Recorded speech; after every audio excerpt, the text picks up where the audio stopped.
on va enchaîner le chapitre des applications des lois de Newton, alors avec le mouvement des planètes et les lois de Kepler.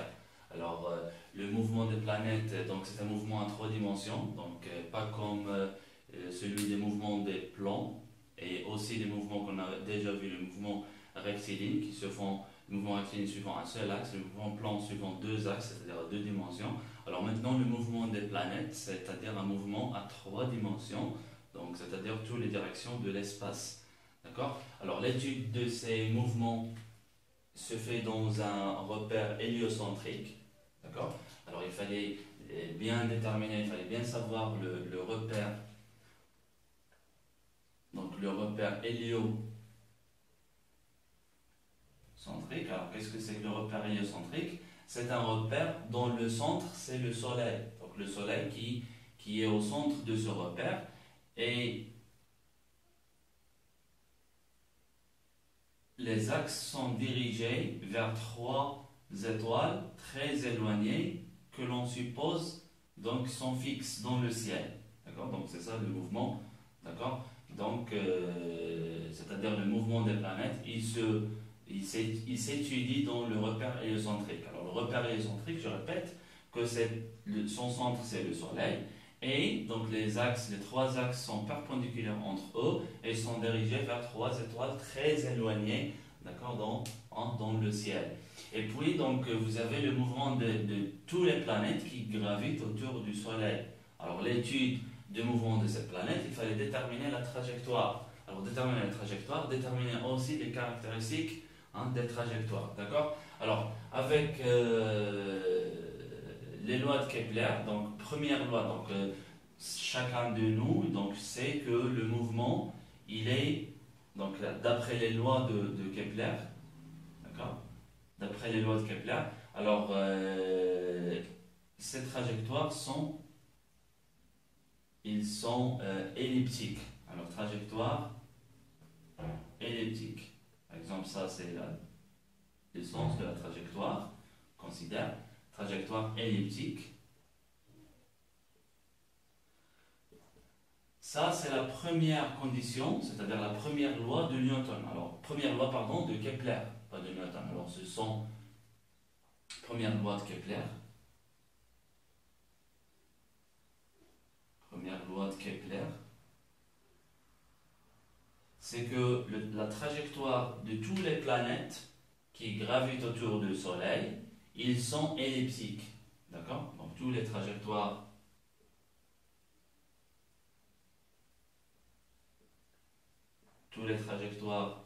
des planètes,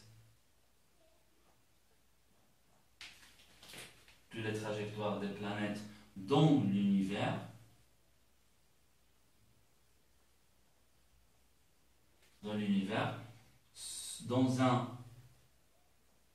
dans un repère héliocentrique,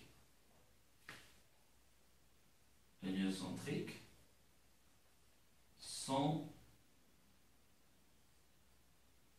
ou bien décrivent des ellipses. Alors décrivent des ellipses. Alors une première définition de ce que ça veut dire une ellipse, donc c'est pas comme un cercle. Alors décrivent, donc je continue là, donc décrivent des ellipses dont le Soleil est l'un de ses foyers. D'accord? Alors, quand vous parlez de l'ellipse,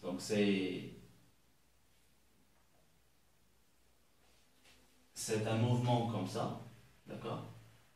Et il est caractérisé par deux foyers, donc l'existence de deux foyers, c'est-à-dire un foyer principal et un foyer secondaire conjoint par exemple 2. Alors si par exemple F1 elle est confondue avec le Soleil, d'accord, alors vous avez deux parties, c'est-à-dire lorsque la planète par exemple, elle se trouve là à un instant t donné, d'accord, un instant t donné, donc elle fait une trajectoire de cette forme là, d'accord? De telle sorte que vous avez deux points ici. Donc, ces deux points, on les appelle périhélie et l'aphélie. Donc, l'aphélie, lorsque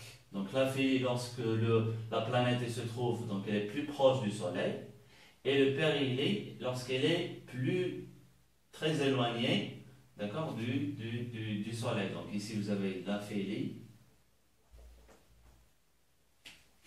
Et ici, vous avez la périhélie. D'accord, la périhélie. Donc, comme ça.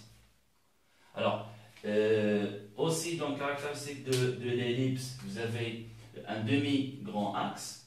Ça, c'est le demi-grand axe. Vous avez un grand axe ici. Et vous avez un petit axe. Donc, c'est-à-dire ça, cette distance-là, on l'appelle B. D'accord? Ça, c'est la distance de B. D'accord? Le demi, c'est B. Et cette distance, on l'appelle A. Ou bien 2A. 2A, c'est-à-dire le grand axe. Le grand axe,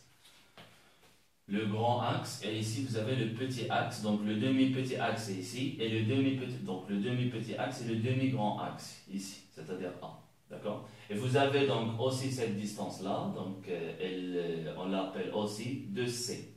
D'accord? De telle sorte que vous avez B carré, donc ici vous avez B carré, ici C carré est égal à A carré. Donc C carré, B carré plus C carré est égal à A au carré. Donc ça, ce sont parmi les caractéristiques de l'ellipse. Alors si vous prenez une planète, donc voilà, donc une planète, donc le vecteur, ou bien le rayon, ici vous avez le Soleil, alors ça c'est le rayon SP. D'accord? Donc le rayon SP, c'est lui qui décrit, d'accord? C'est lui qui décrit l'évolution de la trajectoire, c'est-à-dire l'extrémité P, il décrit la trajectoire pendant des durées, pendant des intervalles de temps bien précis. Alors, c'est-à-dire, donc, la première loi de Kepler, qu'est-ce qu'elle dit? Il fallait bien déterminer ceci. Alors, tous les trajectoires des planètes dans l'univers, d'accord? Dans l'univers, donc dans l'univers, dans un repère héliocentrique. Le repère héliocentrique, c'est-à-dire le Soleil, elle est l'un des foyers. L'un des foyers, c'est le Soleil. D'accord? Ils décrivent donc des ellipses dont le Soleil, c'est l'un des foyers. D'accord? Et ici, il en découle deux conséquences bien déterminées. Alors, deux conséquences remarques. Donc, première remarque, c'est que vous avez, donc ici, on considère que, voilà, donc il y en a deux parties de cette trajectoire qui ne sont pas les mêmes, soi-disant, d'accord? Que c'est lorsque la planète elle est plus proche, au Soleil, donc les forces d'interaction, les forces de gravitation, ils s'ajoutent ici. Donc les forces d'interaction s'ajoutent ici, ce qui fait que la vitesse ici de la planète va se dérouler de façon plus grande. Mais lorsque la planète elle s'éloigne du Soleil, alors la vitesse, donc les interactions sont plus faibles par rapport à ceci, et ce qui fait que la planète elle a une vitesse plus faible par rapport à, bien sûr, à l'aphélie. Donc la vitesse, on va l'écrire, la vitesse de la planète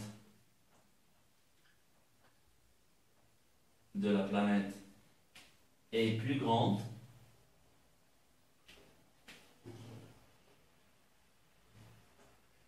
lorsqu'elle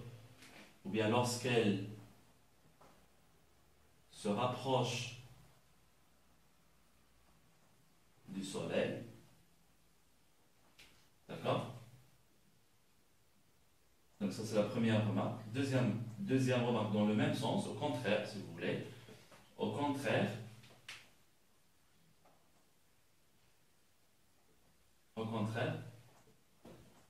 elle est plus faible. Voilà. Elle est plus faible lorsqu'elle est éloignée, ou bien plus éloignée du Soleil, c'est-à-dire du foyer principal. D'accord? Du Soleil. Voilà. Donc, c'est une remarque qui en découle de la caractéristique, bien de la propriété des trajectoires. Alors ça, c'est la première loi de Kepler, pardon. Alors, deuxième loi maintenant de Kepler. Alors, qu'est-ce qu'il dit? La deuxième loi de Kepler. Il dit que si vous prenez deux intervalles de temps, c'est-à-dire lorsque la planète, donc on va dans deuxième loi de Kepler.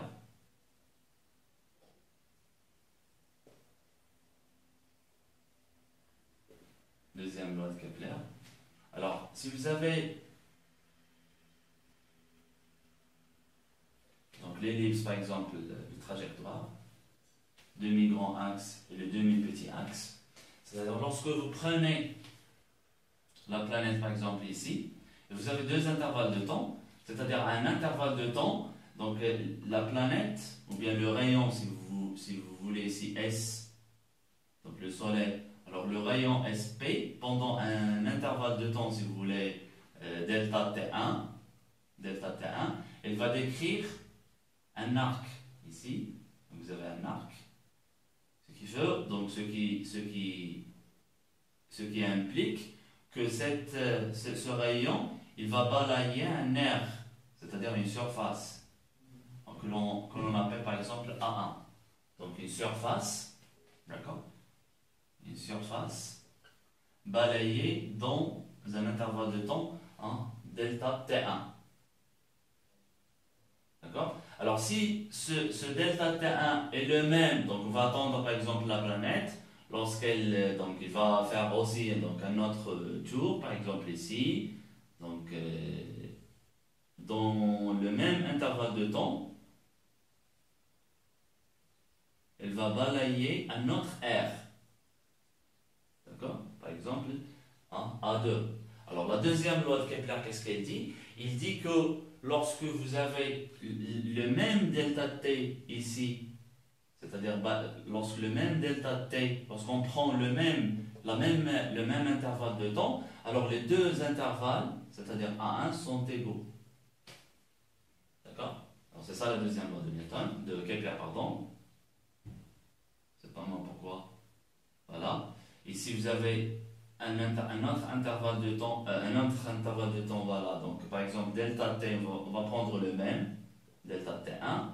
Ici vous avez A3, c'est-à-dire A1 est égal à A2 est égal à A3 lorsque l'intervalle de temps sont les mêmes.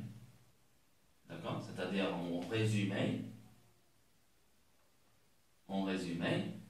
les planètes ou bien le rayon SP, d'accord? Le rayon SP,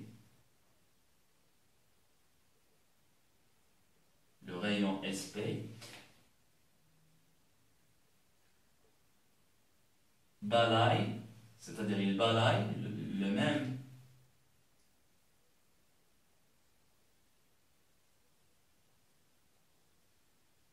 la même surface, par exemple AI, pendant des intervalles de temps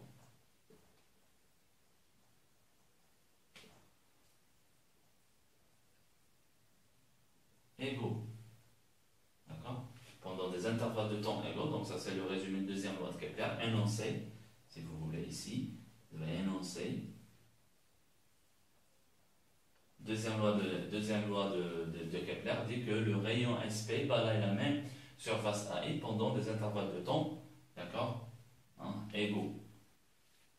Alors ceci, qu'est-ce qui en découle de cette loi? Qu'est-ce qui en découle de cette loi? C'est que si, par exemple, on prend donc l'abscisse, si vous voulez, l'abscisse curviligne, ici vous avez L1, d'accord, et ici vous avez L2, et ici vous avez par exemple L3.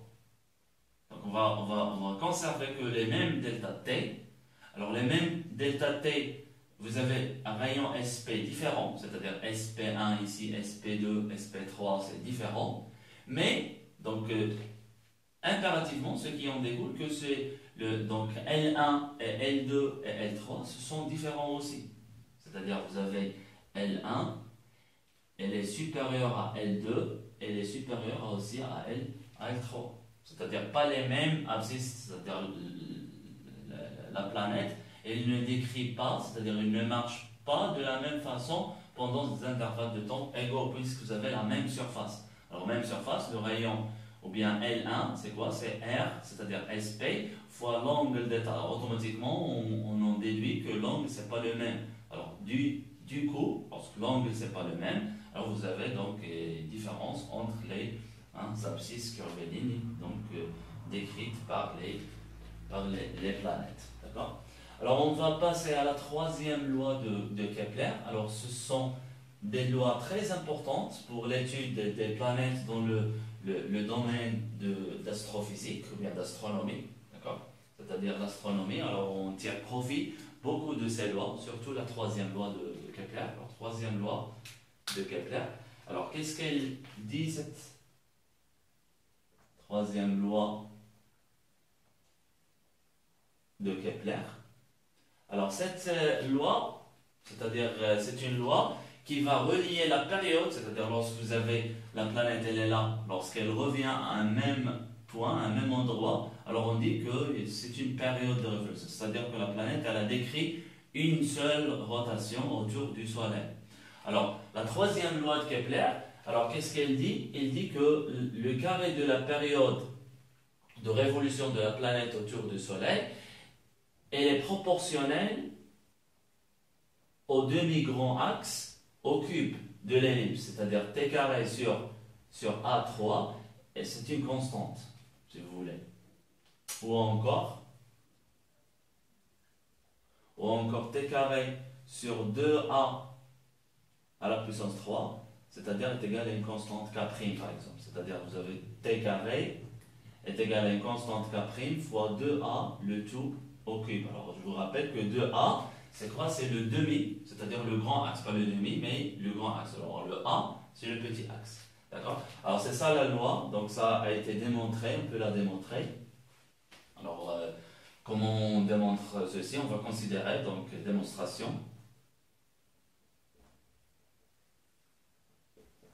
Démonstration de la loi de Kepler.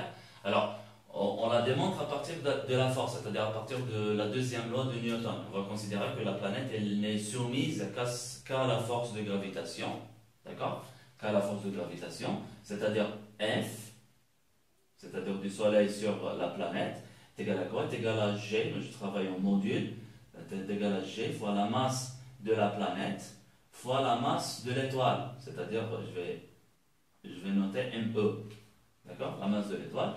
G, c'est la constante de gravitation, divisé par quoi? Divisé par SP, bien par le rayon, d'accord? SP au carré. Donc SP au carré, ou bien, donc tout simplement, je vais prendre R au carré. Alors, cette force est la seule, c'est-à-dire deuxième loi de Newton, qu'est-ce qu'elle donne? Donc, c'est la masse de la planète fois l'accélération. D'accord? Voilà l'accélération. Dans le repère de Freinet, par exemple, c'est-à-dire lorsqu'on suit la particule, bien la planète dans son trajectoire, alors MP fois V carré divisé par le même R. D'accord? C'est-à-dire G, MP, ME divisé par R au carré. D'accord? Alors, ce qui veut, donc en simplifiant par MP, alors qu'est-ce qu'on va y avoir? On va y avoir que V carré est égal. Alors, en simplifiant par MP, donc V carré et par aussi R, donc on va simplifier par R. Alors, vous aurez V carré est égal à G ME, d'accord, divisé par R. Ce qui veut dire que V carré est égal, bon, V, pas V carré, V est égal racine de G ME divisé par R. Alors, d'une autre part, bien d'autre part, vous avez une relation qui lie la période de révolution avec la vitesse. Alors, période de révolution avec la vitesse, vous avez 2pi R divisé par T. Donc ça, c'est une relation qu'on peut en profiter. Alors, lorsqu'on l'enlève au carré, vous avez 4pi carré R carré divisé par T carré est égal donc V carré est égal à ceci, c'est-à-dire à G ME divisé par R. Et du coup, vous avez un R3 qui apparaît ici. Un R3, ici je vous rappelle que le rayon R est égal à A, c'est-à-dire R3 est égal à A3 par exemple. D'accord? Et vous aurez 4pi carré divisé par GME, je divise par GME, est égal à quoi? Est égal à T carré divisé par R3, c'est-à-dire T carré divisé par exemple par le rayon, si vous voulez, à la puissance 3. Alors du coup, donc, pour toutes les planètes, vous avez donc démonstration, voilà, c'est que T carré divisé par A3 est égal à 4pi carré, voilà, 4pi carré sur GME. Alors G c'est une constante universelle, c'est 6,67 10 à la puissance moins 11. Et ME c'est la masse de l'étoile. La masse de l'étoile est supposée toujours constante, même s'il y a des petites variations, mais on suppose que c'est constante, la masse du Soleil par exemple, ou lorsqu'on étudie les satellites autour de la Terre, c'est la masse de la Terre aussi est supposée constante. Alors c'est égal à T carré sur A3, c'est-à-dire que cette grandeur-là, la période de révolution divisée, donc le carré de la période de révolution divisé par le cube du demi-axe, du demi-grand axe, donc c'est une constante, c'est-à-dire pour toutes les planètes, cette grandeur est une constante, parce que toutes les planètes, ils gravitent tous autour du Soleil, d'accord? C'est-à-dire T carré sur A3 est égal à 4pi carré, voilà, 4pi carré sur GME, c'est pour ça qu'on a pris ça, est égal à une constante, par exemple K. Alors ceci, donc, si vous voulez, constitue la troisième, donc c'est très important, d'accord, c'est très important cette troisième loi de Kepler. Donc c'est une loi qui nous permet, donc si on sait la période de révolution, si on sait la période de révolution, donc il y en a des techniques qui en permettent de déterminer les périodes de révolution. Par exemple, la Terre autour du Soleil, vous avez 365, à peu près 25 jours. On peut déterminer le grand axe, c'est-à-dire le demi-grand axe A de l'ellipse, c'est-à-dire de l'ellipse de la Terre autour du Soleil. Lorsqu'on détermine le A, c'est-à-dire c'est fini, on a déterminé les caractéristiques du trajectoire, c'est-à-dire on a pu déterminer l'ellipse que la Terre, par exemple, a décrit pendant son trajectoire. Voilà, donc les trois lois de Kepler. Alors on va passer, pour faire vite fait, une application, d'accord? Une application à ces trois lois, en particulier à la troisième loi de Kepler. Alors je vais vous écrire l'énoncé de l'exemple d'application, donc ça c'est un exemple d'application.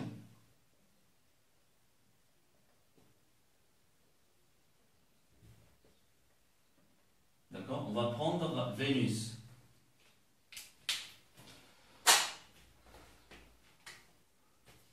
Alors Vénus,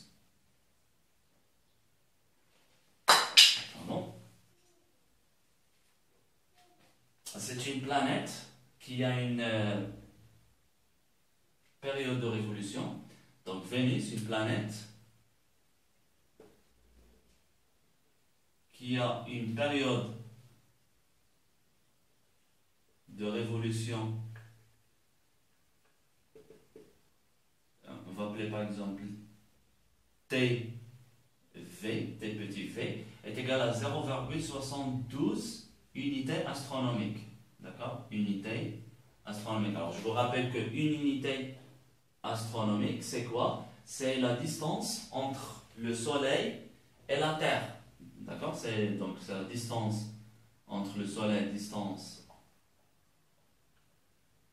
entre Soleil et Terre. Alors cette distance, il vaut 150 millions de kilomètres, c'est-à-dire 10 à la puissance 6 kilomètres. Alors ça, c'est la période de révolution de Vénus, c'est-à-dire autour du Soleil. D'accord? Alors la question, c'est quoi? Alors en vous appuyant sur les données suivantes, c'est-à-dire on va vous donner la période de révolution de la Terre, c'est 365,25 à peu près jours. Alors déterminer, voilà, déterminer, donc c'est ça la question. Il fallait déterminer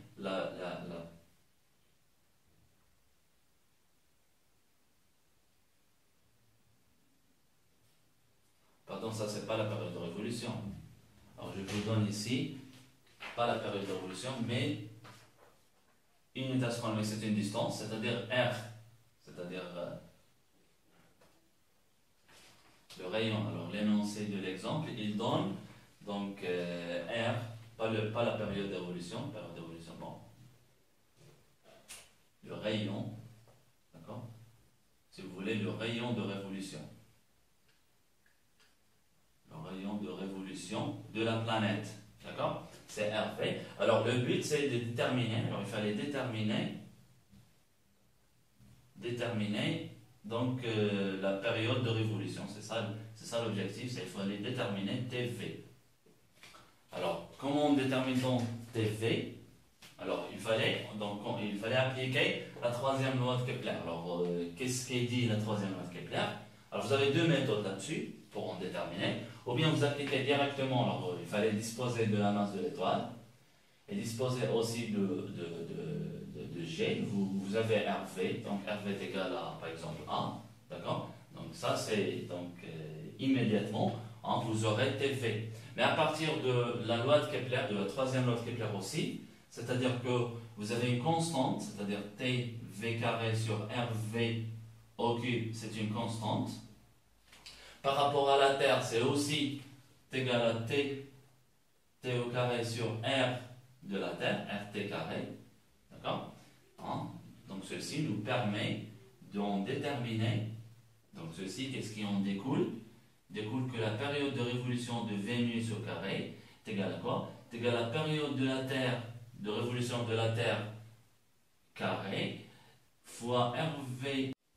Alors on continue. Alors T, la période de révolution de Vénus, est égale à la période de révolution de la Terre.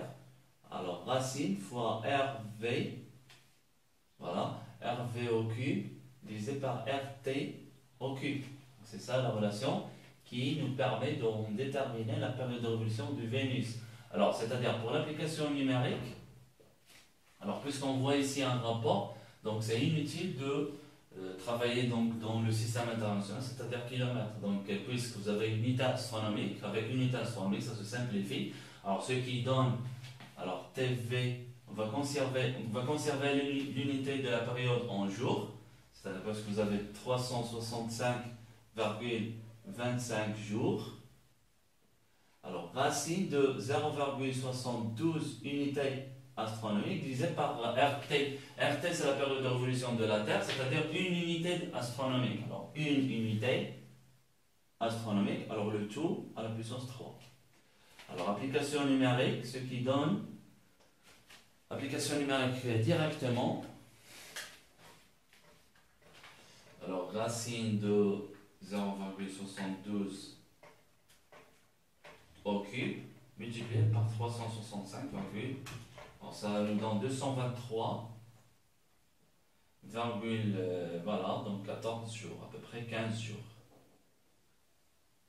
D'accord?